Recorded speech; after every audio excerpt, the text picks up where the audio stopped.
কবিতাৰ শিৰোনাম সেন্দুৰ। তোমাৰ উকা কপালখনত অকণমান সেন্দুৰ পিন্ধা, অকণমান ৰঙা ৰং, যিখিনি প্ৰতিগৰাকী নাৰীয়ে সেওঁতাত পিন্ধে।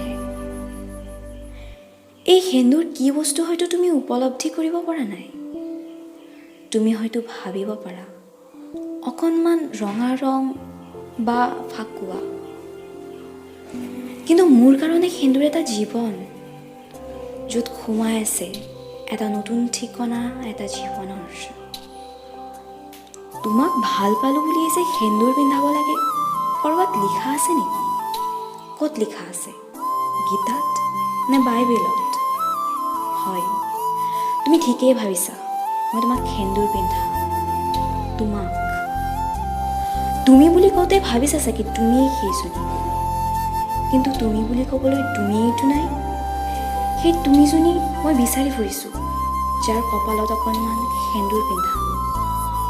সেই সেন্দুৰখিনিতো কোনো কলংকৰ চিন নহয় যে তুমি পিন্ধিব নোৱাৰিবা। কেতিয়াবা আহিবা তুমি সেয়া তাত সেন্দুৰ পিন্ধিবলৈ।